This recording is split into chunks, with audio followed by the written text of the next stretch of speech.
Assalamualaikum warahmatullahi wabarakatuh. Selamat pagi, salam sejahtera untuk kita semua dan Om Swastiastu. Puji syukur kita panjatkan kehadirat Tuhan Yang Maha Esa, di mana atas limpahan berkat-Nya lah sehingga kita semua pada kesempatan ini dapat hadir dan berkumpul di tempat ini untuk melaksanakan kegiatan sebagaimana mestinya. Salawat serta salam tidak lupa kita haturkan kepada junjungan kita Nabi Allah Muhammad Sallallahu Alaihi Wasallam, agar kedepannya kita senantiasa mendapatkan syafaatnya hingga yaumul akhir. Amin. Baik, pada hari ini, hari Senin tanggal 10 Juni 2024, kita akan melaksanakan kegiatan diseminasi budaya positif oleh calon guru penggerak. Acara selanjutnya yakni sambutan Kepala Sekolah Bapak Dr. Andes Imam Sofi'i sekaligus membuka acara. Kepada Bapak dipersilakan. Bismillahirrahmanirrahim. Assalamualaikum warahmatullahi wabarakatuh. Waalaikumsalam warahmatullahi wabarakatuh. Selamat pagi, selamat datang untuk semua. Om Swastiastu. Yang saya hormati Bapak Ibu Dewan Guru, khusus untuk CPG calon guru penggerak Ibu Indar Susanti SPTI GR. Besok kita panjatkan kehadirat Allah SWT, Tuhan Yang Maha Esa. Hari ini kita bisa bertemu kembali di ruang guru sekolah kita tercinta untuk mengikuti kegiatan berkaitan dengan pelaksanaan programnya CPG Guru Penggerak, yaitu diseminasi budaya positif di SMA Negeri 10 Timur. Salawat dan salam kita sampaikan kepada junjungan kita Muhammad SAW, Allahumma shalli Muhammad wa ala sayyidina Muhammad. Bapak Ibu yang penting, untuk sebelum saya membuka acara ini, saya mau sampaikan bahwa sebetulnya diseminasi budaya positif ini bukan untuk Windat, tapi ini adalah untuk kita semua warga sekolah, sehingga apa yang disampaikan nanti Bu Windat berkaitan dengan budaya-budaya positif, mudah-mudahan bisa kita terapkan di sekolah kita ini menjadi pembiasaan yang pembiasaan itu kalau sudah mengakar atau sudah mendarah daging, itu yang namanya budaya. Ini kalau orang sosiologi dia tahu bahwa budaya itu adalah buah dari kebiasaan yang dilakukan oleh seseorang setiap harinya dan sudah menjadi darah daging sehingga menjadi budaya. Kalau sudah menjadi budaya, maka itu bisa menjadi kalau bahasa Inggrisnya menjadi brand, menjadi ciri khas sekolah kita, sehingga sekolah kita juga itu berubah menjadi ke arah yang lebih bagus. Bapak Ibu yang saya hormati, nah tentunya sekolah kita ini sudah banyak budaya-budaya positif, pembiasaan positif yang kita sudah laksanakan, tetapi mungkin dari segi kualitas atau dari segi intensitasnya belum begitu menguat, sehingga melalui kegiatan ini itu di samping mengingatkan kita tentang pembiasaan positif yang sudah kita laksanakan, dan yang terpenting adalah melakukan perubahan-perubahan yang ke arah yang lebih baik atau perubahan-perubahan positif yang biasa dikenal dengan praktik baik kepada Bapak Ibu semua, Bapak Ibu guru dan stakeholder yang ada di sekolah kita ini. Dimohon untuk melakukan perubahan-perubahan yang dimulai dari diri sendiri dan nanti akan berimbas kepada orang lain, dan selanjutnya akan berimbas kepada lembaga kita, sekolah kita.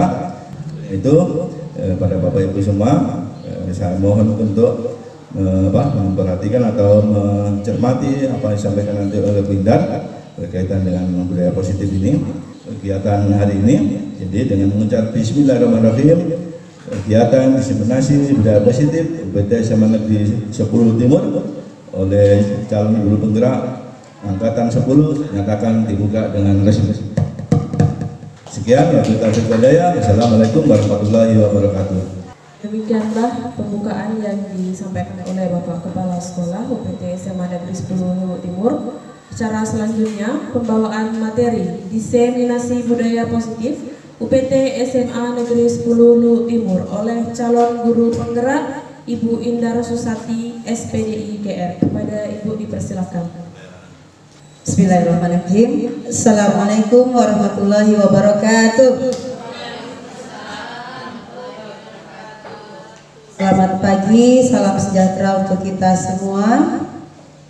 Om Swastiastu. Bapak Ibu yang saya cintai, yang saya banggakan, terima kasih atas kesempatan yang diberikan untuk hari ini untuk melaksanakan diseminasi. Terima kasih atas support dan dukungannya. Saya Indar Susanti, calon guru penggerak angkatan ke-10, melakukan diseminasi budaya positif sebagai bentuk aksi nyata dari materi kami modul 1.4. Nah, mohon Bapak Ibu kita buat kesepakatan dulu di awal, karena kita akan membahas budaya positif ya. Bapak Ibu ketika menjelaskan di kelas, terus ada siswanya kerja yang lain, kira-kira bagaimana perasaannya Bapak Ibu? Kecewa. Kalau begitu bagaimana hari ini? Sepakat kita fokus ke materi? Ya, 1 jam. Baik Bapak Ibu, kita akan membahas tentang budaya positif sebagaimana yang disampaikan oleh kepala sekolah tadi. Budaya positif merupakan perwujudan dari nilai-nilai keyakinan universal dan kebiasaan-kebiasaan baik yang di sekolah yang diharapkan berpihak pada murid agar murid dapat berkembang menjadi pribadi yang memiliki karakter profil pelajar Pancasila. Saya playback kembali Bapak Ibu, ingatan Bapak Ibu masih kuat atau tidak? Apa kira-kira tujuan pendidikan menurut Ki Hajar Dewantara Bapak Ibu? Ada yang bisa menyampaikan? Memanusiakan manusia, memerdekakan manusia, daya lain. Ada kata kunci utama itu. Apa itu Bapak Ibu? Betul sekali, menuntun anak sesuai dengan kodratnya. Jadi tujuan pendidikan ini harus jadi garis bawah Bapak Ibu dan harus betul-betul menjadi pegangan kita. Tujuan pendidikan sejatinya adalah menuntun segala kodrat yang ada pada anak agar bisa mencapai keselamatan dan kebahagiaan baik sebagai manusia maupun sebagai anggota masyarakat. Nah, supaya dia selamat sebagai manusia dan anggota masyarakat dituntun dengan cara apa? Titik akhirnya adalah mereka memiliki karakter profil pelajar Pancasila. Kita playback kembali ya, ada 6 dimensi profil pelajar Pancasila. Ada yang ingat? 1, beriman dan bertakwa kepada Tuhan. Kemudian yang kedua, berkebinekaan global. Ketiga, mandiri. Apalagi? Kreatif, bernalar kritis. Satu lagi, gotong royong. Tepuk tangan dulu buat Bapak Ibu, luar biasa sekali.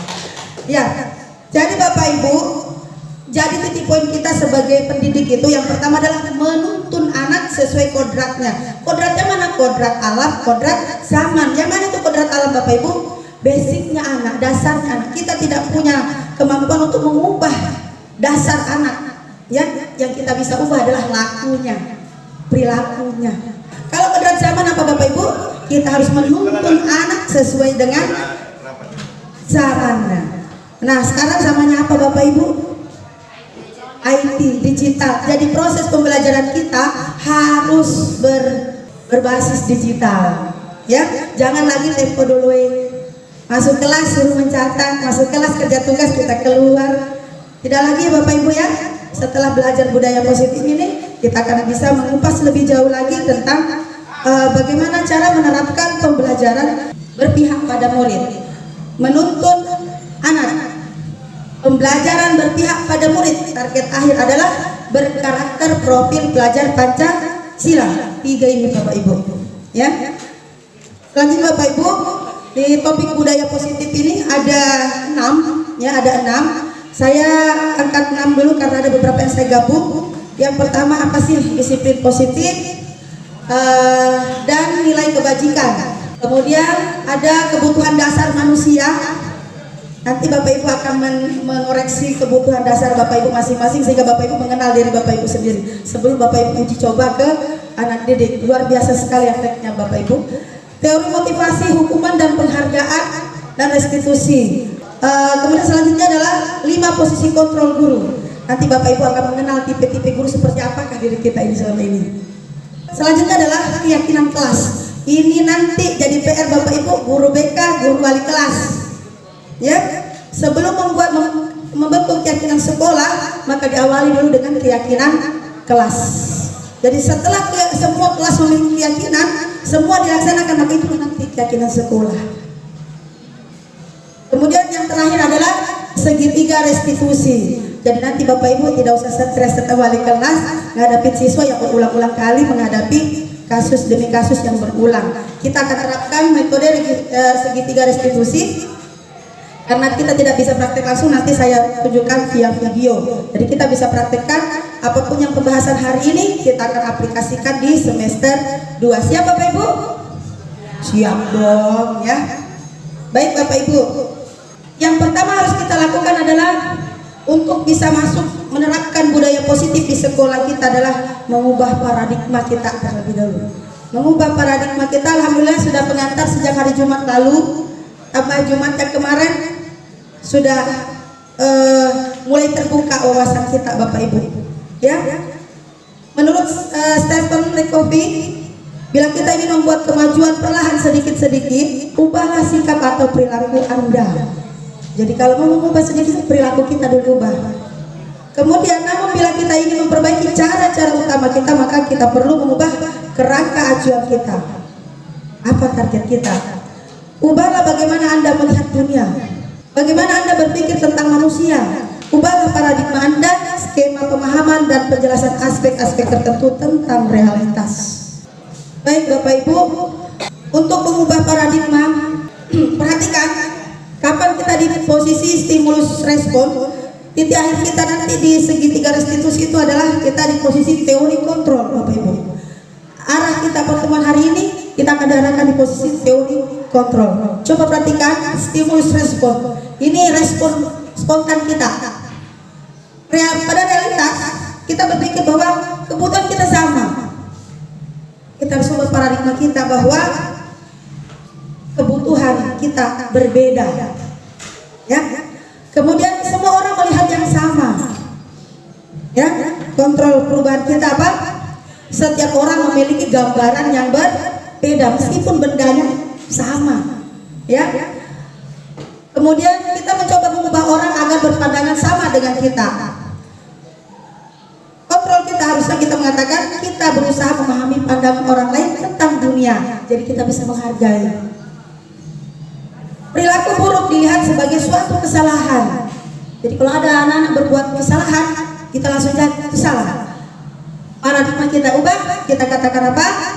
Semua perilaku memiliki tujuan, nanti dihubungkan dengan kebutuhan dasar manusia. Orang lain bisa mengontrol saya. Dalam teori kontrol, ya, hanya Anda yang bisa mengontrol diri Anda. Tidak ada yang bisa mengontrol kita Bapak Ibu, dan tidak ada yang suka dikontrol. Yang bisa mengontrol kita adalah diri kita sendiri. Orang lain tidak pernah bisa mengontrol.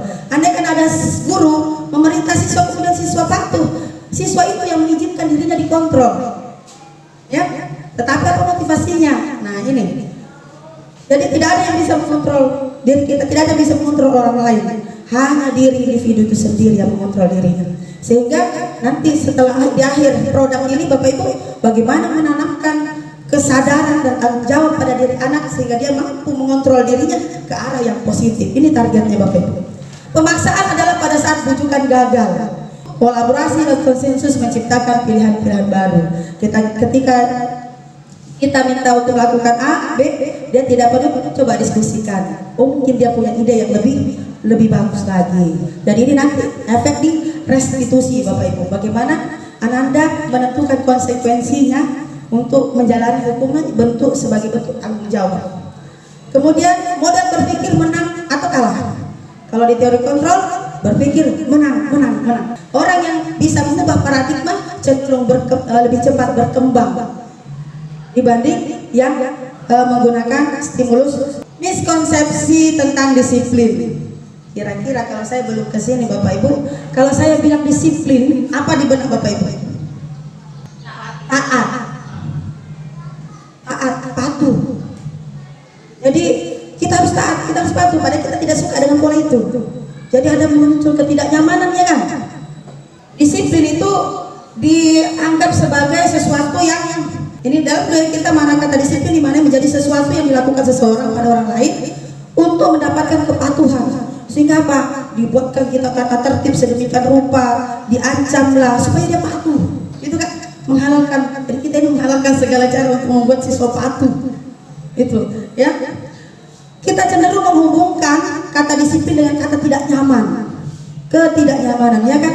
Tapi kita kena paksa dia supaya dia patuh, ikuti, dia tidak nyaman sebenarnya. Itu ya, itu disiplin. Ini miskonsepsi kata makna disiplin.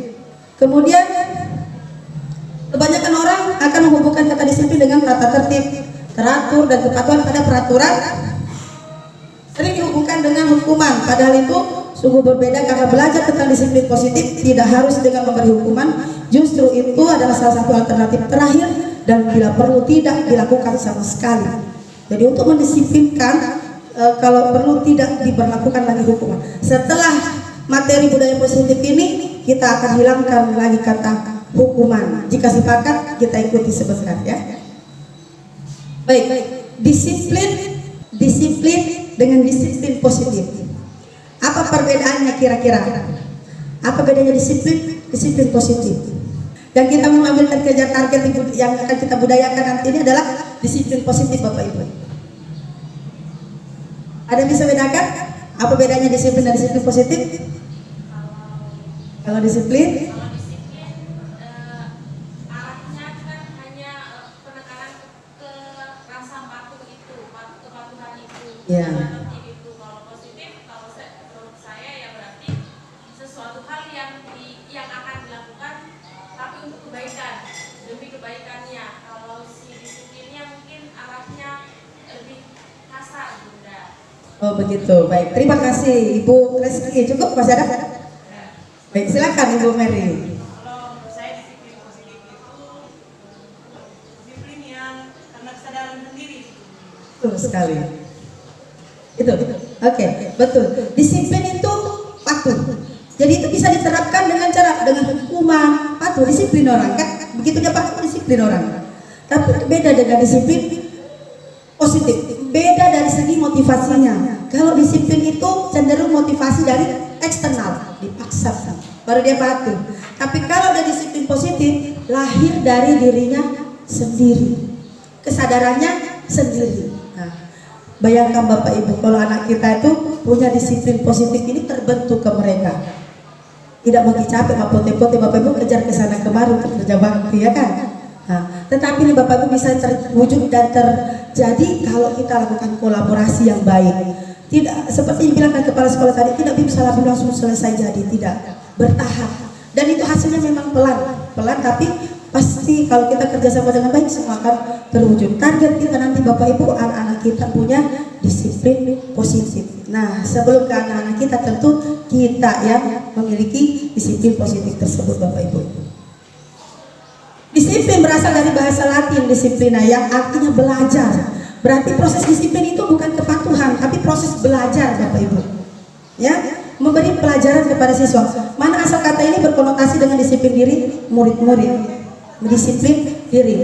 Disiplin diri dapat membuat orang menggali potensi menuju sebuah tujuan apa yang dia hargai. Kan dia melakukan sesuatu atas kesadarannya sehingga siswa mampu mudah tergerak untuk mengembangkan potensinya dengan baik tentunya. Tinggal kita dorong saja. Kita support dia, ya. Tukuri Handayani, Madio Manu Karso, ya. Diberi semangat dan didorong. Kemudian tujuan disiplin positif apa? Menanamkan motivasi intrinsik pada murid untuk menjadi manusia yang mereka inginkan dan menghargai diri sendiri dengan nilai-nilai yang mereka percaya. Jadi disiplin menanamkan motivasi intrinsik. Ini yang saya maksud tadi. Motivasi eksternal motivasi internal. Intrinsik adalah internal, ekstrinsik itu adalah eksternal. Baik Bapak Ibu, nah tadi nilai-nilai yang mereka percaya, nilai yang mana yang mau kita tanamkan? Nilai-nilai itu ada banyak Bapak Ibu, ada 9 kalau salah poin. Tapi saya ambil poin inti saja. Yang paling utama adalah nilai yang akan kita tanamkan apa berupa karakter, profil, pelajar Pancasila. Ini dimensinya, ada lagi elemen-elemen turunannya Bapak Ibu. Nilai kebajikan adalah sifat-sifat positif manusia yang merupakan tujuan mulia yang ingin dicapai setiap individu. Nilai-nilai tersebut bersifat universal dan lintas bahasa, suku, agama maupun latar belakang lainnya. Jadi nilai-nilai itu tidak bertentangan Bapak Ibu. Yang akan kita terapkan nanti di keakhiran kelas itu adalah nilai-nilai yang bersifat universal. Kemudian ini sudah dipahami tadi Bapak Ibu ya, profil pelajar Pancasila. Nah, nilai-nilai kebajikan itu ini adalah proyek akhir ya. Beberapa nilai-nilai kebajikan nanti di-share juga di grup, terutama untuk wali-wali kelas. Kita akan buat draft kira-kira seperti apa sehingga kita bisa menyusun keyakinan kelas yang mudah dipahami dan bisa diterapkan oleh kita semua. Ini ada kata peduli, jujur, kebersihan, komitmen, balas kasih, percaya diri, rajin, keberanian, kesantunan, kreatif, semangat, dan seterusnya. Tentu Bapak Ibu kita sudah paham betul mana yang nilai-nilai kebajikan dengan mana yang bukan. Bapak Ibu, tadi seseorang bisa memiliki disiplin positif, kira-kira dimotivasi yang mana ini Bapak Ibu? Motivasi ketiga. Kalau motivasi pertama ini eksternal, internal. Eksternal. Jadi dia disiplin karena untuk menghindari ketidaknyamanan dan hukuman. Saya cepat datang di jam bahasa Inggris, cepat masuk kelas karena ketika ada kata alasan, ada alasan di situ masuk karena nanti tidak diizinkan masuk kelas, nanti dia merasa tidak nyaman, akhirnya dia berusaha untuk disiplin. Kemudian motivasi yang kedua ini netral, untuk mendapatkan imbalan atau penghargaan dari orang lain. Ini lebih cenderung banyak negatifnya dibanding positifnya. Di poin inilah nanti kita akan membahas tentang penghargaan, dihukum dengan penghargaan. Disiplin orang tetapi tidak bisa jangka panjang. Pernah ada Bapak Ibu? Ada juga pernah istilahnya di kelas, kalau bisa tuntas semua satu kelas saya traktir di warung kepo. Ada Bapak Ibu? Tidak ada yang karena harapannya tuntas semua. Dia perlu jangan sungguh-sungguh. Andaikan tuntas itu karena traktiran tadi, motivasinya adalah traktiran tadi. Tetapi sadar enggak Bapak Ibu, ketika kita mengiming sesuatu kepada anak, maka sesungguhnya Bapak Ibu sedang mendoakan anak kita itu sebenarnya tidak mampu, tidak bisa. Jadi kita perlu diiming-imingi supaya bisa. Ketika itu menjadi target terus Bapak Ibu tidak bisa penuhi, Bapak Ibu dicap pembohong. Dan dia akan ketergantungan. Ini di motivasi kedua ini, untuk mendapat disiplin, untuk mendapatkan imbalan atau penghargaan dari orang lain. Kita harapkan kita semua guru ini, tujuan kita adalah bagaimana anak-anak kita mendapat berposisi di disiplin yang ketiga, yaitu anak-anak kita disiplin untuk menjadi orang yang mereka inginkan. Dia sadar dirinya, dia menghargai diri sendiri dengan nilai-nilai yang mereka percaya. Dia sadar dengan potensi yang ada dalam diri mereka. Apa tujuannya dilakukan disiplin positif? Tadi sudah disinggung ya. Tujuan dari disiplin positif adalah menanamkan motivasi yang ketiga, tadi motivasi intrinsik pada murid-murid, yaitu untuk menjadi orang yang mereka inginkan dan menghargai diri sendiri dengan nilai-nilai yang mereka percaya. Nanti di sini Bapak Ibu, anak-anak akan dituntut ya banyak bicara Bapak Ibu, menyampaikan idenya, pendapatnya. Selanjutnya, ketika murid-murid kita memiliki motivasi intrinsik ini, mereka telah memiliki motivasi intrinsik yang berdampak jangka panjang. Jadi kalau tanggung jawab, kesadaran dalam diri sudah terbentuk, ini jangka panjang Bapak Ibu. Tidak hanya di sekolah saja. Jadi jangan heran Bapak Ibu, ada itu siswa kalau di sekolah patuh sekali, begitu keluar liar lagi. Itu karena motivasi eksternal. Kalau dia memiliki motivasi internal, kesadaran lahir dari dirinya, maka dia panjang jangkanya ini. Biar sampai selesai. Tidak hanya dalam lingkungan sekolah, di luar lingkungan sekolah pun akan patuh. sampai dia dewasa. Motivasi yang tidak akan berpengaruh pada adanya hukuman atau hadiah. Mereka akan tetap berperilaku baik dan berlandaskan nilai-nilai kebajikan karena mereka ingin menjadi orang yang menjunjung tinggi nilai-nilai yang mereka hargai. Kita masuk ke poin ini yang menjadi poin pertama. Yang pertama untuk saya tegaskan di sekolah kita Bapak Ibu, mudah-mudahan pandangan kita ke depan anak kita lebih senang lagi datang ke sekolah Bapak Ibu. Baik Bapak Ibu biasa mendengar kata yang tiga ini, hukuman, konsekuensi, dan restitusi. Yang mana yang jarang Bapak Ibu dengar? Restitusi. Hukuman biasa. Kalau konsekuensi, coba apa yang Bapak Ibu pahami tentang hukuman? Hukuman adalah sanksi yang diberikan. Sanksi yang diberi. Kalau konsekuensi, Resiko atau yang diperoleh atas perbuatan yang dia lakukan atau sesuatu. resiko, bukan konsekuensi. Ya, resiko atas pelanggaran. Baik. Dalam menjalankan peraturan atau keyakinan kelas nantinya, ingat keyakinan kelas, kalau semua kelas bisa jalan baru terbentuk keyakinan sekolah. Begitu Bapak Ibu ya. Konsepnya, bila ada pelanggaran tertentu, sesuatu harus terjadi. Terjadi apa itu? Apakah dia butuh hukuman, konsekuensi, atau restitusi? Setelah ini kita akan tinggalkan yang namanya hukuman. Kalau bisa kita mengarah ke restitusi Bapak Ibu. Tindakan terhadap suatu pelanggaran umumnya berbentuk hukuman atau konsekuensi. Namun untuk menciptakan budaya positif, maka perlu menerapkan program disiplin positif yang disebut dengan restitusi. Jadi untuk membentuk disiplin positif itu harus melalui restitusi Bapak Ibu. Ya, bagaimana caranya? Proses restitusi ini Bapak Ibu, bagaimana membangkitkan kesadaran siswa, kesadaran dalam diri siswa sehingga dia mempunyai motivasi yang ketiga tadi, proses restitusi ini. Jadi nanti Bapak Ibu kita harus belajar dengan mahir ini tentang proses restitusi, terutama di segitiga restitusi. Apa bedanya hukuman dengan konsekuensi? Bersifat satu arah, kerap terjadi secara tiba-tiba, berfokus pada sanksi, bertujuan untuk memberi efek jerah. Sementara kalau konsekuensi, pertanggungjawaban yang dibebankan kepada seseorang atas pelanggaran dari aturan yang telah disepakati bersama.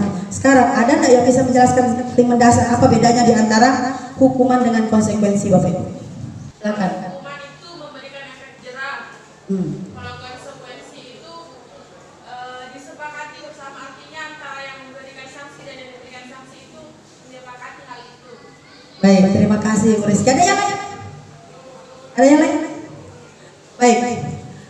Hukuman itu cenderung datangnya tiba-tiba.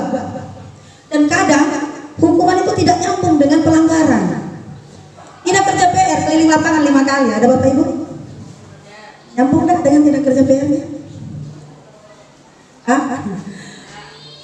Kemudian dia bersifat tiba-tiba tanpa kesepakatan antara pemberi sanksi dengan penerima sanksi. Antara guru dengan siswa tidak ada kesepakatan, itu hukuman Bapak Ibu. Kalau ada kesepakatan dan sesuai dengan efek dari pelanggaran, maka itu disebut dengan konsekuensi. Konsekuensi itu selalu ada kesepakatan, minimal konsekuensi. Jadi kalau ada penegakan aturan yang akan Bapak Ibu terapkan ke anak, tak nanti lakukan konsekuensi. Tapi sebisa mungkin kita akan melangkah ke restitusi. Restitusi adalah berfokus pada pemulihan dan tanggung jawab siswa dalam memperbaiki situasi. Jadi biasa anak kalau sudah melakukan kesalahan sebenarnya sadar, tapi salah cara tangani semakin down, semakin dalam lukanya Bapak Ibu. Harusnya kita sentuhkan, kita pulihkan, bangkitkan rasa percaya dirinya supaya dia berubah. Itu di proses restitusi Bapak Ibu. Ini ada untuk bisa membedakan antara hukuman, konsekuensi, dan restitusi. Bisa kelihatan di belakang Bapak Ibu, ini penting. Ya. Hukuman dinyatakan siswa diarahkan ke identitas gagal. Di sini cenderung dinyatakan gagal. Sementara konsekuensi dan restitusi dibawa ke identitas sukses. Konteksnya apa? Kalau hukuman ini ada beberapa poin yang biasa kita lakukan. Kita boleh nanti Bapak Ibu akan mungkin ditanya beberapa orang di mana posisi tadi, posisi 5 posisi kontrol. Di sini disimak baik-baik Bapak Ibu. Hukuman agresif dan meningkat. Semakin dihukum sebenarnya semakin menjadi-jadi tuh anak Bapak Ibu. Konsekuensi kita memberikan penguatan hanya bertahan dalam jangka waktu pendek. Lewat dari situ dia tidak ada nih, bisa terputus dari SMA, selesai nih, pendek jangka waktunya kalau konsekuensi. Tapi kalau restitusi dia mampu memecahkan masalah. Ya, karena tumbuh rasa tanggung jawabnya. Hukuman sistem tidak akan berjalan bila murid tidak takut. Tidak takut lagi karena tidak akan bisa mengontrol orang lain. Dia hanya bisa mengontrol dirinya sendiri. Di konsekuensi memerlukan monitoring dan supervisi terus menerus dari guru. Jadi dipantau terus, sudah capek enggak Bu? Dipantau. Membutuhkan pemantauan. Kalau di restitusi, murid belajar bertanggung jawab untuk perilakunya. Hukuman berlaku hanya pada sebuah institusi, tidak berlanjut pada kehidupan nyata karena hukuman berkaitan dengan peraturan. Peraturan ini nanti kita akan diubah menjadi keyakinan Bapak Ibu. Karena peraturan akan melahirkan hukuman. Konsekuensi membantu penerapan mengikuti peraturan dalam masyarakat. Prosesnya, restitusi fokus pada pemecahan masalah dalam jangka waktu panjang. Hukuman peraturannya adalah kamu harus bla bla bla. Tapi kalau konsekuensi kata-katanya Pak, apa peraturannya? Biasa tanya gitu ya siswa ya. Kita di posisi mana yang Bapak? Apa peraturannya? Peraturannya? Mampukah kamu melakukannya? Terima kasih. Selanjutnya kalau restitusi kita mengatakan apa? Apa yang kamu yakini? Apa yang bisa kamu lakukan untuk memperbaiki masalah ini? Mereka diajak untuk mencari solusi sendiri. Tapi kita bimbing. Murid atau anak membenci peraturan yang tidak sesuai baginya karena mengkat. Kalau di konsekuensi murid atau anak menghormati peraturan. Konsekuensi murid atau anak menghormati dirinya dan orang lain. Kalau di hukuman mode paksaan, kalau di konsekuensi stimulus respon tadi ya. Nah, kalau di restitusi itu adalah teori kontrol, mengubah hal yang positif. Hukuman mendorong menyalahkan diri. Kalau konsekuensi mendorong kepatuhan. Kalau restitusi mendorong disiplin positif. Hukuman membuat konsep diri buruk. Konsekuensi konsep diri baik. Namun di restitusi konsep diri menjadi lebih kuat. Hukuman murid belajar menyembunyikan kesalahan karena takut nggak bilang. Konsekuensi murid belajar taat peraturan, jujur. Restitusi murid belajar memecahkan masalah, mencari solusi. Hukuman mencoba mengontrol anak dengan penguatan negatif, membayar impas kesalahan, tidak kerja tugas, tidak selesai catatan, lari keliling lapangan. Nah, anak tidak nyaman. Kalau di konsekuensi mencoba mengontrol anak dengan pengaturan penguatan positif. Kalau restitusi, anak paham bahwa dirinya sendiri yang pegang kendali kontrol. Dirinya salah, itu diperbaiki gimana caranya? Apa yang harus dilakukan?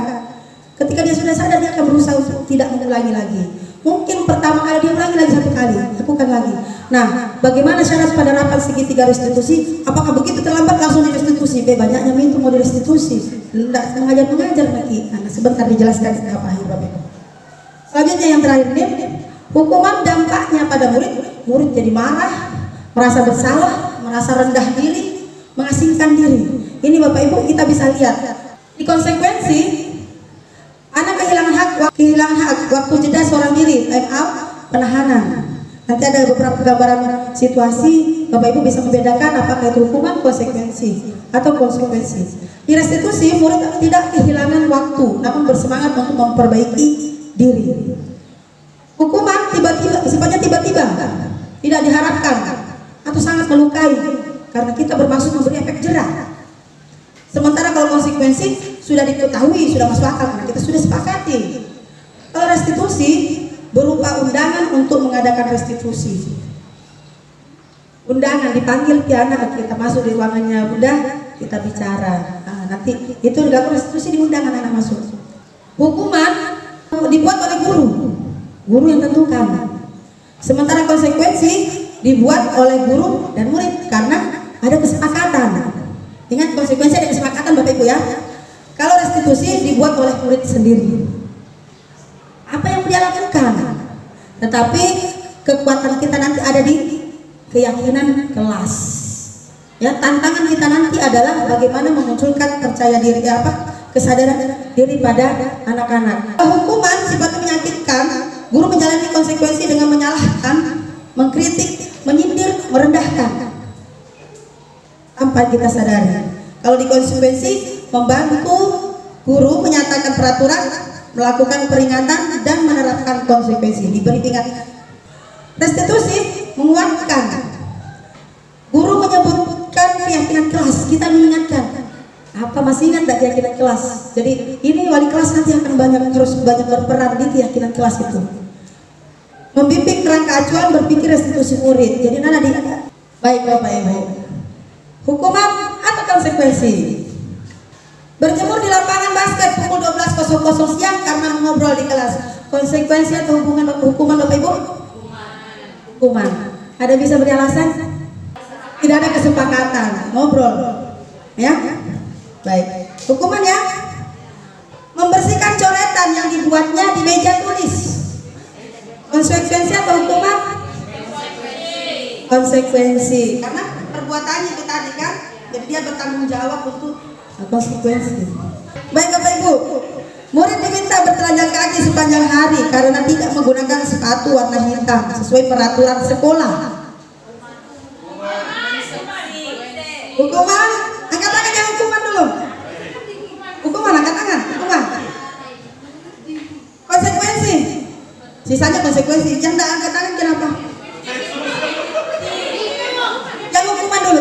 Kalau beri apa alasannya? Ini disebut sebagai hukuman. Siapa? Yang hukuman, ayo silakan. Kalau saya hukuman. Alasannya Pak? Ya, karena sudah ada aturan dari awal yang dibuat bahwa kalau melanggar aturan sekolah itulah yang harus dia, misalnya hukumannya adalah apa tadi, menjemurkan lari atau apa. Ya, itu alasan saya. Apa tadi? Karena peraturan, baik, betul. Yang masih ada lagi tambahan hukuman, silakan. Baik, terima kasih. Kenapa kami atau saya mengatakan bahwa itu adalah hukuman? Karena jika dikatakan memang sudah ada aturan sebelumnya tidak boleh menggunakan sepatu warna hitam, Selain hitam, selain hitam. ya selain hitam, jadi dia karena langsung diminta untuk bertelanjang kaki pada saat itu juga itu kategorinya hukuman. Kalau dia dikategorikan konsekuensi artinya diambil dulu kas sepatunya atau tidak boleh digunakan ya nak, diberi peringatan seperti itu. Oke, terima kasih, bagus Pak Bu Lesti. Ada lagi yang konsekuensi, mana yang konsekuensi? Silakan. Nah, silakan Pak Baim. Kalau saya konsekuensi. Konsekuensi ya. Ya, kenapa? Itu kan tadi konsekuensi kan berarti ada kesepakatan. Itu kan aturan dari sebelumnya, aturan dari sekolah. Jadi apapun bentuknya, kalau pelanggarannya dalam bentuk kesepakatan dari sebelumnya, itu siswa harus menuruti. Berarti ya kesepakatan, konsekuensinya harus begitu. Jadi mau tidak mau terima harus seperti itu. Ya, terima kasih. Terima kasih Pak Rifai. Ada lagi? Dari Pak Buartani, dari Buartani. Saya juga mengatakan ini konsekuensi karena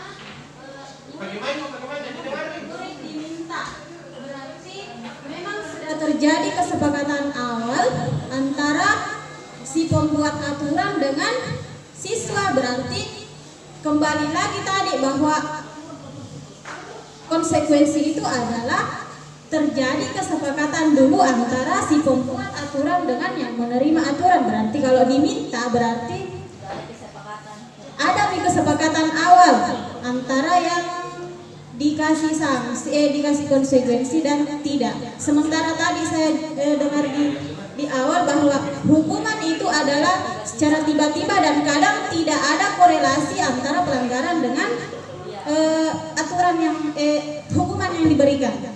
Seperti itu. Terima kasih buat Tani, Pak Rifai, semuanya luar biasa. Tepuk tangan dulu buat teman-teman yang lain. Wah, hebat semua Bapak Ibu guru. Sudah mulai paham nih, sudah masuk ini apa itu konsekuensi dan hukuman.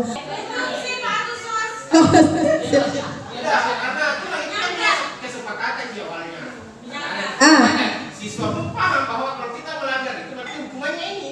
Ya. Nah, tunggu dulu. Tapi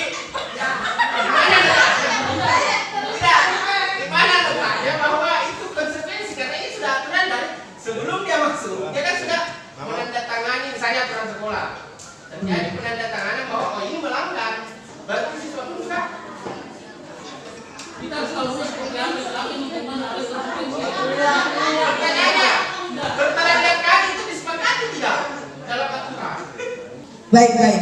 Baik, saya mengerti jalan pikirannya Pak Agus dan saya mengerti pemahamannya Pak Rifai. Menurut Pak Agus, kenapa besi keke dengan hukuman?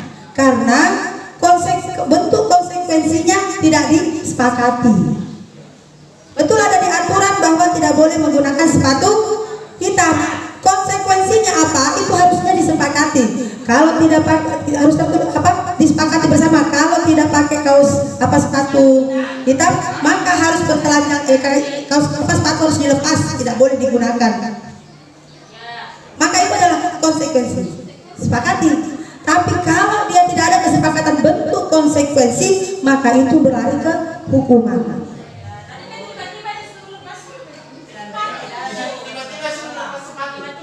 Murid diminta, tidak ada pengantar kasus ya. Betul. Iya, sesuai peraturan sekolah. Yang bermasalah di sini apa Bapak Ibu? Dibentuk bentuk konsekuensinya. Bapak Ibu, sekali lagi kesepakatan konsekuensi. Jadi konsekuensi itu adalah kesepakatan sanksi Bapak Ibu. Kesepakatan sanksi, oke? Nah, sekarang ya, kalau fakta pasti lengkap. Ini murid diminta bertelanjang kaki, tidak dijelaskan bahwa ada proses sebelumnya. Ya kan? Kalau ada proses sebelumnya, berarti dia larinya ke konsekuensi. Kalau tidak ada proses sebelumnya, maka larinya ke hukuman. Sepakat? Bisa lanjut? Keren. Lanjut. Kehilangan 10 menit jam istirahat untuk mengerjakan tugas karena terlambat datang dan tertinggal pelajaran selama 10 menit. Sanksi atau hukuman? Kan dia terlambat, ya kan? Diberi sanksi. Sanksinya adalah sanksinya 10 menit juga, nambah jam, ditahan dia jam istirahat. Konsekuensi.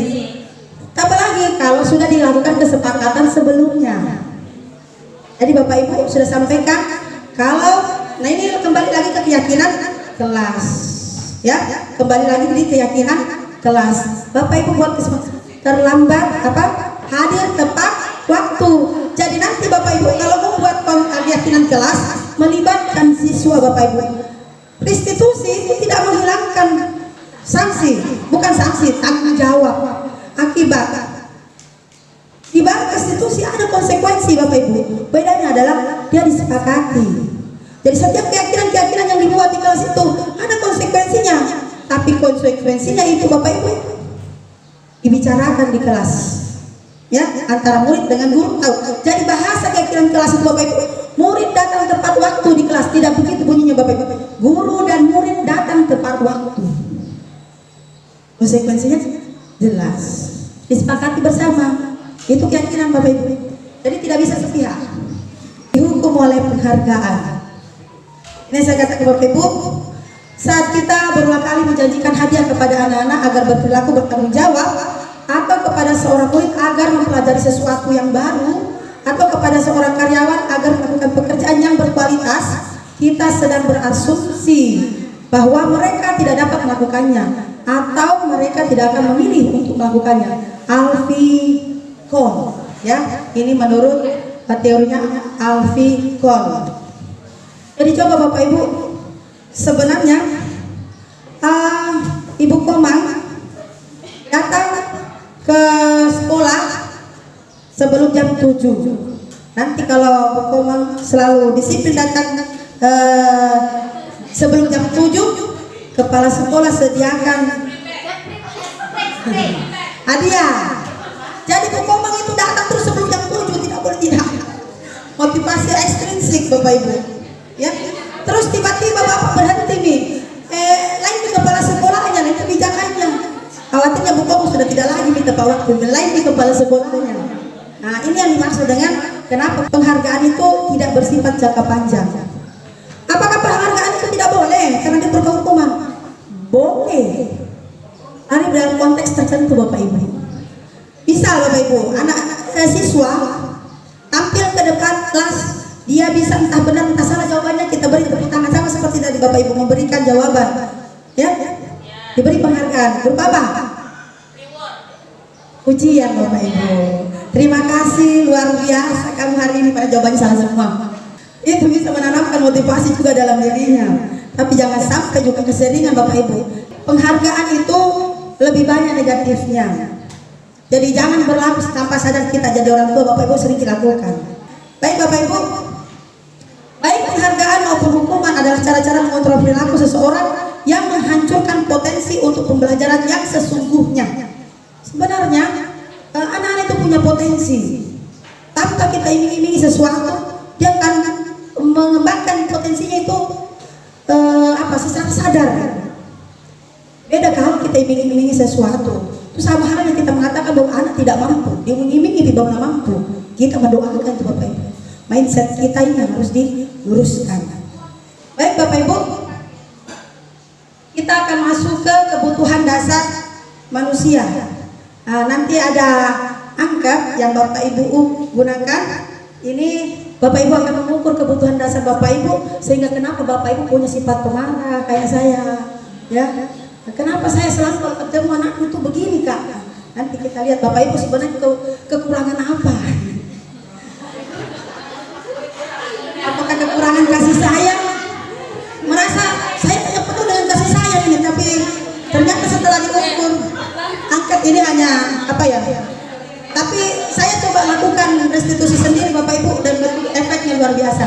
Makanya saya ikut lagi sama Bapak Ibu, saya sudah cetakkan angkatnya. Kebutuhan dasar manusia itu ada 5 Bapak Ibu. Yang pertama, kebutuhan untuk bertahan hidup. Semua mau bertahan hidup. Sudah ada sertifikasi, sudah ada TPP, sudah ada apa lagi Bapak Ibu? Belum lagi gaji 13 yang double itu sama gaji 14. Masih juga cari kerja di luar, akhirnya tidak disiplin di kelas.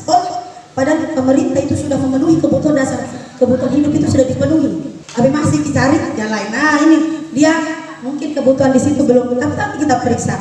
Ini menjadi tolak pertama Bapak Ibu. Seluruh tindakan manusia memiliki tujuan tertentu, yaitu untuk memenuhi kebutuhan dasarnya. Benar Bapak Ibu? Bapak Ibu pakai kosmetik yang cantik-cantik dan mahal-mahal, kebutuhan apa Bapak Ibu? Supaya diterima, ya, dikasih sayang, ada kesenangan. Pasti setiap perilaku yang kita lakukan Bapak Ibu pasti ada tujuannya, mustahil tidak.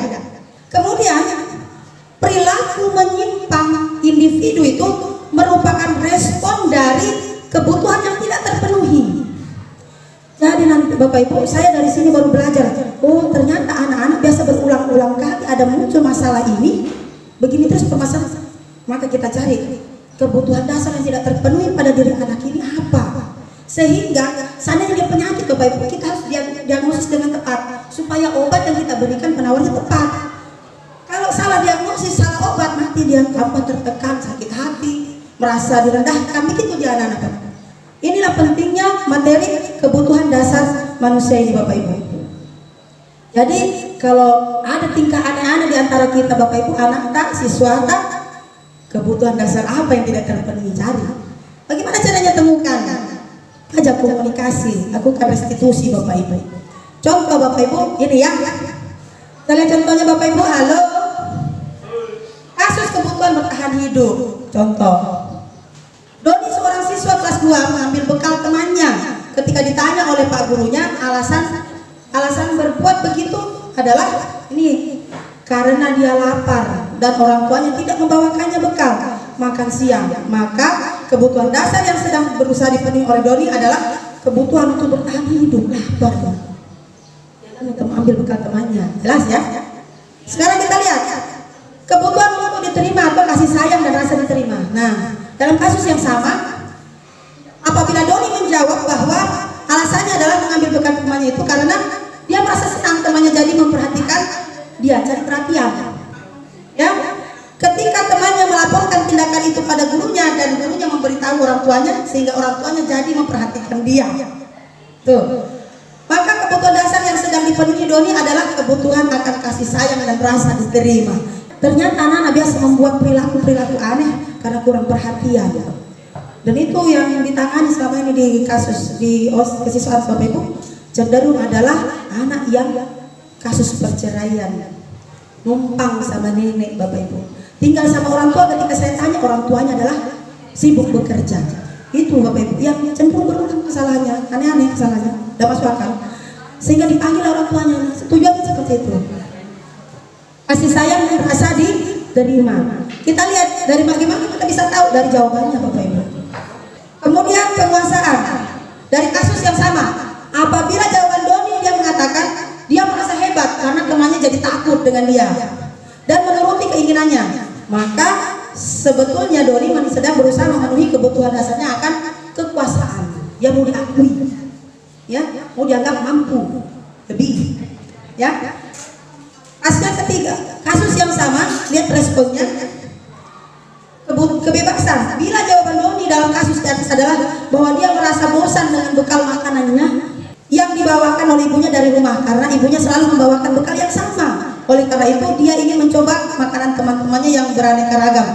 Maka Doni sedang berusaha memenuhi kebutuhan akan kebebasan. Bebas untuk memilih. Oh, ini anak terlalu tertekan, ya, terlalu tertekan. Akhirnya dia berperilaku seperti itu. Tekan dia punya kebebasan. Nah, dalam kasus yang sama, bila Doni menjawab bahwa ia melakukan karena iseng saja dan ia menikmati ekspresi wajah teman-temannya yang kesal karena diambil makanannya dan menurut dia ekspresi teman-temannya itu lucu, maka itu kebutuhan merasa senang. Oke, sebelum kita masuk ke sini Bapak Ibu penasaran kebutuhan dasar apa yang Bapak Ibu tidak penuhi? Bapak boleh ikut Pak? Boleh ikut. Kepala sekolah boleh ikut. Waktunya sampai di lagu Profil Pelajar Pancasila selesai ya.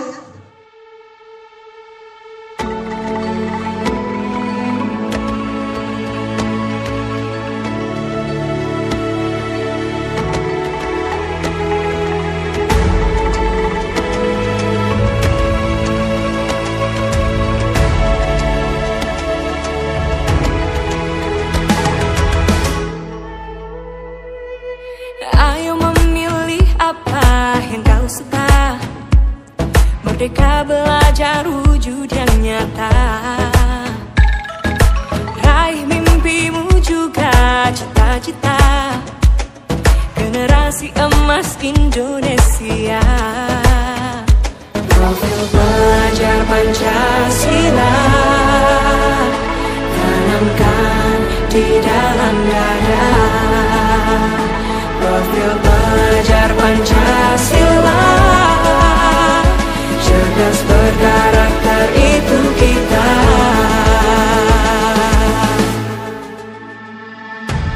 Beriman dan bertakwa pada Tuhan Yang Maha Esa,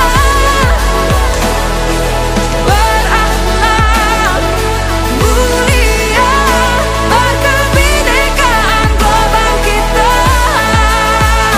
Gotong royong, berjiwa mandiri, berpikir kreatif dan bernalar kritis. Perbedaan bukan suatu halangan untuk kita saling bergandeng tangan. Bineka Tunggal Ika, semboyan negeri kita yang harus kita jaga bersama. Ya, silakan jumlahkan total nilai untuk masing-masing kelompok nomor berikut. Sudah? Kalau sudah Bapak Ibu, coba perhatikan mana yang paling tinggi dan mana yang paling rendah. Lihat paling rendah. Kita mau lihat kebutuhan dasar apa yang mau kita penuhi. Jumlah angka yang kita pilih.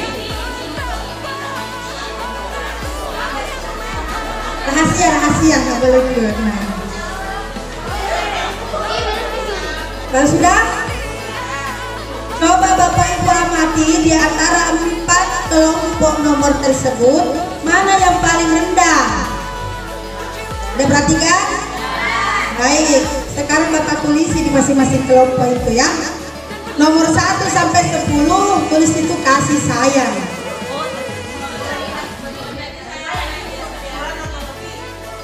Tulis dulu. 11 sampai 20 itu kekuasaan. Kekuasaan.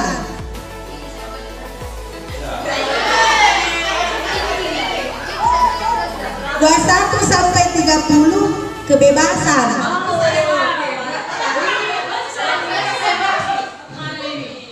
31 sampai 40 kesenangan.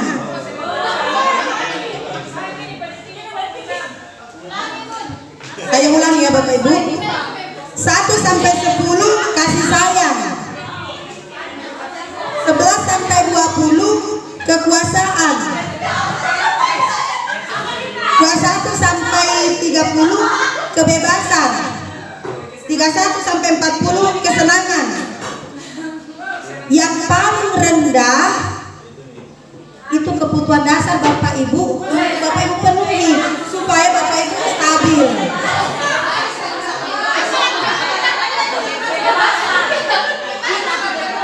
Sudah tahu jawabannya masing-masing Bapak Ibu?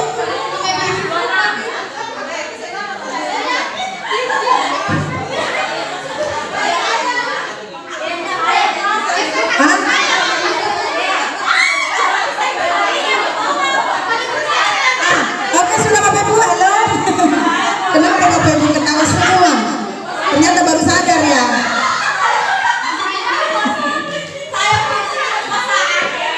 Kenapa Bu akan mengeluarkan kasih sayang? Oh, kekuasaan. Sekali lagi Bapak Ibu, pentingnya memahami kebutuhan dasar kita, kita penuhi itu Bapak Ibu, supaya bisa kita memiliki posisi kontrol yang baik. Halo. Hai. Baik, lanjut ya. Jadi Bapak Ibu, dari angkat ini mudah-mudahan membantu Bapak Ibu mengetahui. Jadi kita pahami tadi apa Bapak Ibu? Perilaku manusia, perilaku menyimpang individu itu disebabkan karena kebutuhan dasar yang tidak terpenuhi. Ada 5 kebutuhan dasar Bapak Ibu. Kebutuhan bertahan hidup, kasih sayang, merasa diterima, kebebasan, kekuasaan, dan kesenangan. Kita harus tahu dulu, kita sebagai individu Bapak Ibu, tahu dulu di mana ini. Ketika kita sudah tahu itu Bapak Ibu, coba penuhi. Bisa kita lanjut? Lanjut, kita sekarang mempelajari 5 posisi kontrol Bapak Ibu. Nah, kita kenali Bapak Ibu apa yang kita lakukan selama ini. Dengan sadar-sadarnya nanti saya minta pendapat Bapak Ibu. Bapak Ibu sebenarnya selama ini posisi mana? 5 posisi kontrol guru. Yang pertama sebagai penghukum. Ya siapa itu? Seorang penghukum bisa menggunakan hukuman fisik maupun verbal. Yang kedua, apakah Bapak Ibu pembuat orang merasa bersalah? Biasanya guru akan bersuara lebih lembut. Apakah Bapak Ibu berposisi sebagai teman? Guru pada posisi ini tidak akan menyakiti murid, namun akan tetap berupaya mengontrol murid melalui persuasi. Yang keempat, monitor atau sebagai pemantau. Siapa mereka? Memonitor berarti mengawasi, suka mengawasi. Atau posisi ideal yang akan kita jadi target ini Bapak Ibu, manajer. Kita harapkan kita bisa berposisi di posisi manajer. Siapa itu? Respon yang menunjukkan tanggung jawab guru dalam posisi terakhir. Manajer adalah posisi mentor di mana guru berbuat sesuatu bersama dengan murid. Berbuat sesuatu dalam komunikasi begini Bapak Ibu ya. Bersepakat, berbicara, berdiskusi, itu yang dimaksud. Mempersilahkan murid mempertanggungjawabkan perilakunya, mendukung murid agar dapat menemukan solusi atas permasalahannya sendiri. Ini lebih posisi manajer ini kalau ada siswa bermasalah dia cenderung menggunakan teknik coaching. Tidak akan menegur di depan umum. Coaching, melakukan coaching. Ayo ingat, ada 5 posisi kontrol guru. 5 posisi kontrol. Yang pertama, penghukum, membuat rasa bersalah, teman, pemantau, dan manajer. Sekali lagi Bapak Ibu, idealnya kita harus di posisi manajer. Tetapi ada kasus-kasus tertentu kita harus berposisi sebagai teman.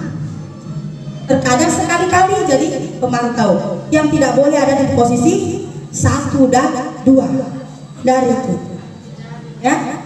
Nah, posisi manajer, posisi di mana guru berbuat sesuatu bersama dengan murid, mempersilahkan murid mempertanggungjawabkan perilakunya, mendukung murid agar dapat menemukan solusi atas permasalahannya sendiri.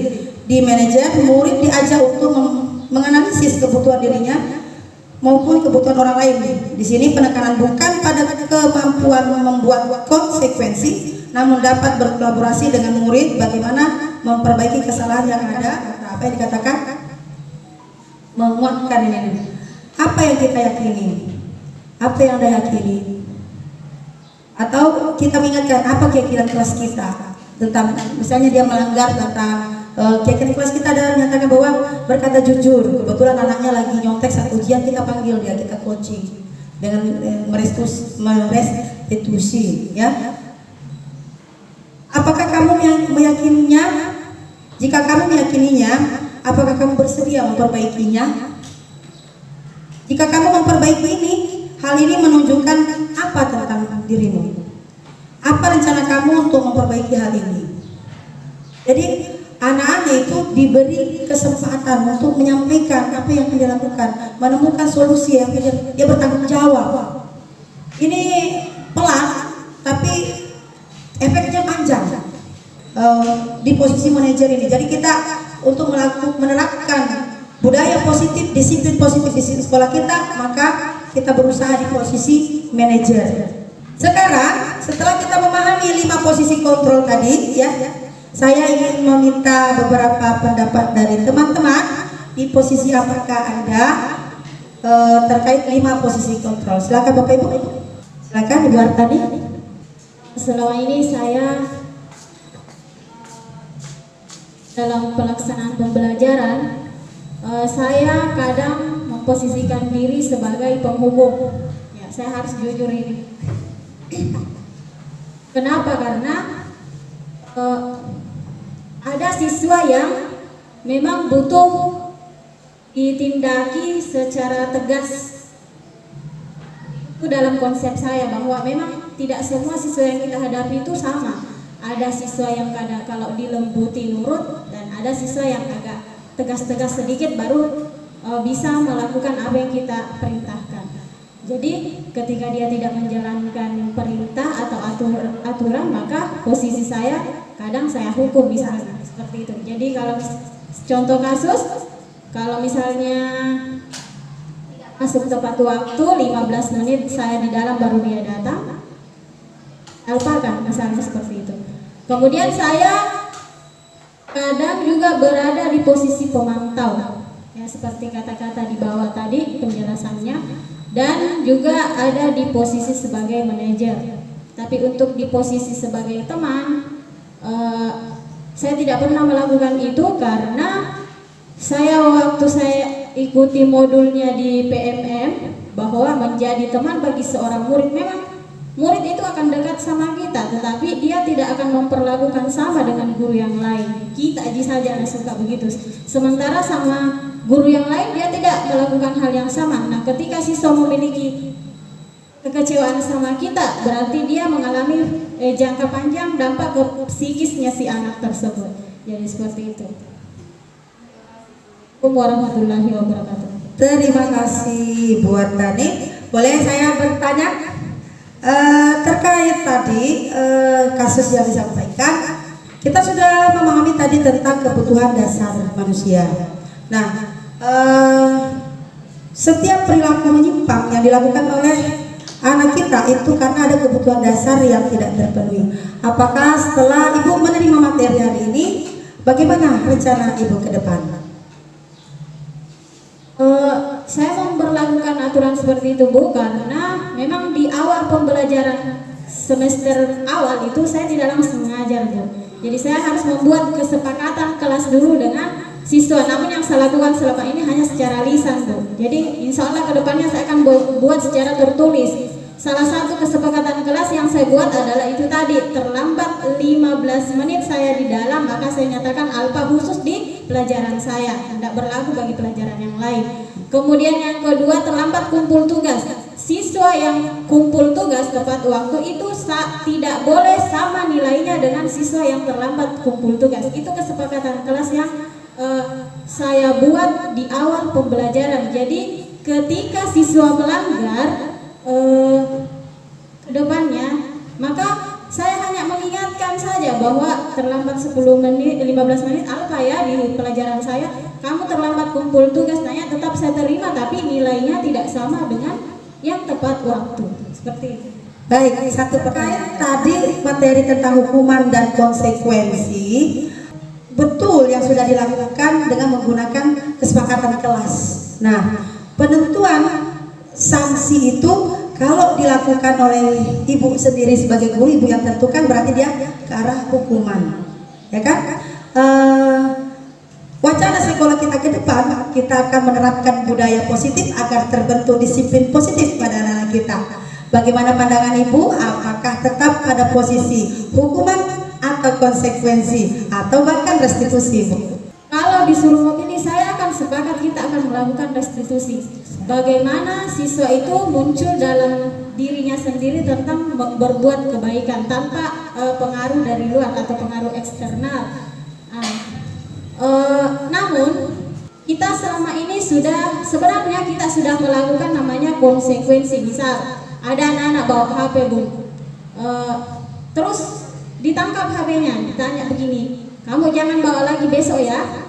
Akhirnya si anak bawa lagi HP-nya. Nah, ini yang menurut saya membuat restitusi pada akhirnya mengalami kegagalan karena kita tidak konsisten dengan aturan yang kita sudah terapkan. Selalu dikasih kelonggaran terhadap anak-anak ketika melanggar. Jadi memang kedepannya harapan saya ini sebagai guru bahwa kedepannya memang kita harus membuat. Bapak kepala sekolah tentu sudah menyampaikan, setelah materi ini kita akan masuk ke keyakinan kelas. Tidak bisa sebuah tujuan kita mencapai satu macam sapu lidi ya. Sapu lidi tidak bisa untuk membersihkan halaman, tetapi ketika dia digandeng, kita berkolaborasi, semua kita bergerak dengan pemikiran yang sama, yakin akan tercapai itu. Nah, kita akan perkuat nanti ini di keyakinan kelas, ya. Kita perkuat, Bapak Ibu wali kelas, perkuat di keyakinan kelas. Keyakinan kelas ini kita akan coba di awal, buat harus ada kesepakatan. Ini dibuat di awal wali siswa, ya. Kalau guru SD nah dia satu guru jadi. Kalau macam kita SMA banyak guru mata pelajaran. Langkah awal kita adalah wali kelas. Nah, nanti mungkin ada sesi setelah dibuat jadilah ini, kita target pekan pertama misal jadi semua kesepakatan kelasnya sudah dalam bentuk poster. Maka Bapak Ibu yang mengajar di kelas tersebut kita akan keliling melihat apa kesepakatan kelasnya. Kalau dia belum ada tercantum yang Bapak Ibu inginkan, ya, di mata pelajaran kimia misalnya, bisa diberi masukan. Ya, sifatnya fleksibel. Dan kesepakatan kelas dan keyakinan kelas itu Bapak Ibu jangan banyak-banyak supaya anak mudah ingat. Sebisa mungkin supaya dia, namanya anak-anak Bapak Ibu harus sering diulang-ulang. Kalau bisa setiap pagi dia membaca itu keyakinan kelasnya, tidak sekedar dipajang Bapak Ibu. Tidak sekedar dipajang, ini menjadi pembiasaan nantinya. Sering dia ucapkan, oh tidak harus begini, harus begini. Kemudian melakukan restitusi betul-betul harus di posisi dengan suasana yang tepat. Jangan di depan orang banyak. Nah, itu. Kemudian harus kompak kita Bapak Ibu. Misalnya Ibu Atani memberlakukan ini, ibu ini juga harus ikut seperti itu. Artinya support, oh yang ini boleh, Ji, ini tidak apa-apa, Ji, itu diam saja. Jadi ayo kepedulian kita, ya, sama-sama Bapak Ibu supaya budaya positif, disiplin positif anak ini bisa terbentuk. Perlahan-lahan, pelan tapi pasti kalau kita betul-betul komitmen, insya Allah mudah tercapai. Selanjutnya Bapak Ibu, ini calon-calon wali kelas, Bapak Ibu guru BK dan Bapak Ibu guru yang lain tentunya, terutama ini wali kelas Bapak Ibu. Selama ini keyakinan kesepakatan kelas, kalau saya buat secara tertulis Bapak Ibu disampaikan nanti ditandatangani bersama. Cuma saya masih dalam bentuk hukuman karena kenapa? Saya tentukan sanksinya. Kalau keyakinan kelas Bapak Ibu bicarakan bersama-sama apa konsekuensinya. Restitusi itu tidak akan terhindar dari konsekuensi. Bagaimana cara membuat keyakinan kelas? Keyakinan kelas itu berupa pernyataan yang sifatnya universal. Kemudian keyakinan kelas itu dibuat dalam bentuk positif, dalam bentuk kalimat positif. Jadi nanti saya terapkan langkah-langkahnya Bapak Ibu. Keyakinan kelas hendaknya jangan terlalu banyak supaya mudah diingat warga kelas. Keyakinan kelas sebaiknya sesuatu yang diterapkan di lingkungan kelas. Semua warga kelas berkontribusi dan berkolaborasi dalam pembuatan keyakinan kelas dengan penulisan keyakinan yang akan disepakati. Keyakinan kelas yang telah dibuat, semua warga sekolah menandatangani keyakinan kelas tersebut. Gitu. Jadi ini Bapak Ibu, dalam proses pembuatan keyakinan kelas itu mungkin ada Bapak Ibu langsung to the point, Bapak Ibu yang tentukan, ya kan? Ada langkah-langkahnya Bapak Ibu cara menentukan keyakinan kelas.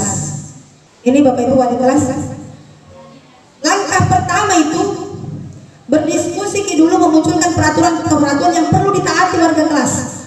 Tulis dulu apa semua yang perlu ditaati warga kelas. Diskusikan. Ini wali kelas sebelum nanti di awal masuk ketemu siswa anak wanita, ini kita bicarakan. Buat peraturan biar tak berat, dari 30 kita buat itu nanti bisa diringkas menjadi sisa 5. Buat dulu peraturannya, kita ambil nilai universalnya nanti. Setelah kita temukan peraturan-peraturan yang perlu kita ikuti di kelas, kemarin saya coba di 11 IPA 1, baru satu tahap saya ikuti di situ, itu lebih 20 Bapak Ibu. Setelah diubah ke posisi positif, sisa 7. Setelah kita diskusikan, kita munculkan peraturan-peraturan apa, misalnya peraturan tadi masuk kelas tepat waktu, ya. Tepat waktu penjelasannya apa? Tidak boleh paling lambat 5 menit, atau apa, tidak diperkenankan membawa HP tanpa instruksi misalnya. Apalagi ya berhubungan itu Bapak Ibu bicarakan sama siswa. Kemudian setelah ditemukan itu berapa poin yang mau dibuatkan aturan subjek kelas itu tertib, Bapak Ibu saringkan peraturan-peraturan tersebut menjadi nilai-nilai kebajikan dan keyakinan kelas. Disarikan, misalnya masuk tepat waktu, disarikan dengan mengerjakan tugas tepat waktu. Ini masuk kategori nilai apa itu Bapak Ibu? Disiplin, ya, disiplin, dan seterusnya. Baik Bapak Ibu, selanjutnya setelah kita menyaringkan peraturan menjadi nilai-nilai kebajikan atau keyakinan kelas, selanjutnya kita ubah peraturan-peraturan tersebut menjadi yang lebih positif. Setelah itu kita diskusikan mengenai gambaran perilaku yang mencerminkan keyakinan kelas. Nah, kalimat yang sederhana yang mudah diingat itu dijabarkan, disepakati apa konsekuensinya ketika tidak memenuhi atau tidak menepati keyakinan kelas tersebut. Setelah itu dilakukan diskusi mengenai peran seluruh warga kelas. Nah, setelah jadi keyakinan kelasnya, semua warga kelas menandatangani. Keyakinan kelas ini harus ditinjau secara berkala dari waktu ke waktu. Ini berikut contoh keyakinan kelas untuk level SMA. Bisa dibarengi dengan gambar-gambar seperti ini karena dengan bantuan gambar itu anak-anak kita lebih mudah mengingat dan ini lebih menarik perhatian. Mudah-mudahan di semester 2 nanti di awal tahun pelajaran begitu masuk kelas, Bapak Ibu wali kelas silakan masuk untuk melakukan tahapan ini terlebih dahulu, membuat keyakinan kelas. Jadi kita harus berkolaborasi, bekerja serentak supaya kita bisa mendapatkan hasil yang maksimal. Baik Bapak Ibu, ada pertanyaan sampai di sini? Jika tidak, saya bisa lanjut ya Bapak Ibu ya. Selanjutnya kita akan masuk ke restitusi Bapak Ibu. Tadi sudah dijelaskan sekilas tentang apa itu restitusi. Restitusi adalah proses menciptakan kondisi bagi murid untuk memperbaiki kesalahan mereka sehingga mereka bisa kembali pada kelompok mereka dengan karakter yang lebih kuat. Restitusi juga merupakan proses kolaboratif yang mengajarkan murid untuk mencari solusi untuk masalah mereka dan membantu murid berpikir tentang orang seperti apa yang mereka inginkan dan bagaimana mereka harus memperlakukan orang lain. Ini. Jadi Bapak Ibu, restitusi itu ada 9 ciri-cirinya Bapak Ibu. Yang pertama adalah restitusi bukan untuk menebus kesalahan, tetapi belajar dari kesalahan, memperbaiki hubungan, kemudian tawaran, bukan paksaan. Restitusi menuntut untuk melihat ke dalam diri, Restitusi juga mencari kebutuhan dasar yang mendasari tindakan. Restitusi fokus pada karakter, bukan tindakan. Selanjutnya Bapak Ibu, kita melangkah ke segitiga restitusi.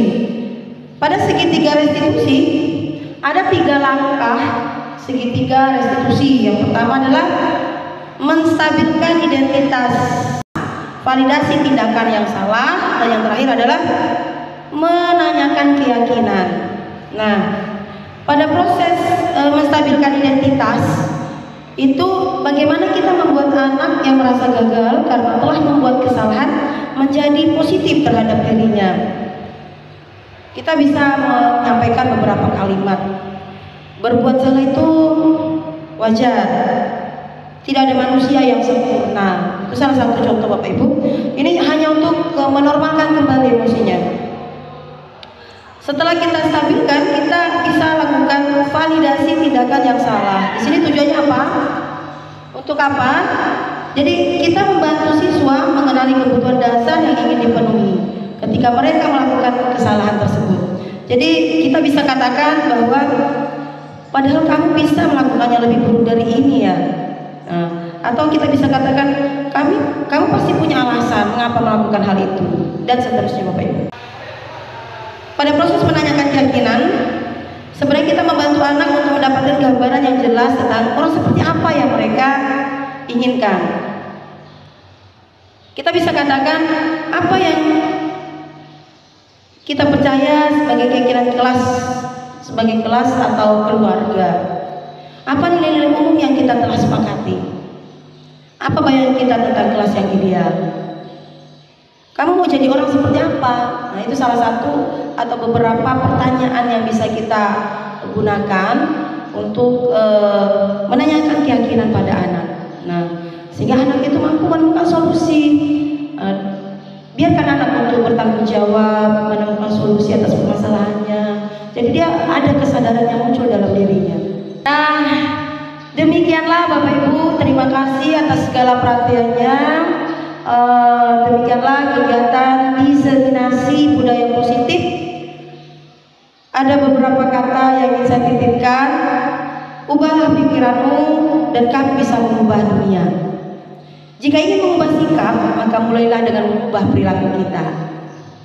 Terima kasih atas segala perhatiannya, Bapak Ibu guru hebat. Saya akhiri, wabillahi taufiq wal hidayah. Wassalamualaikum warahmatullahi wabarakatuh.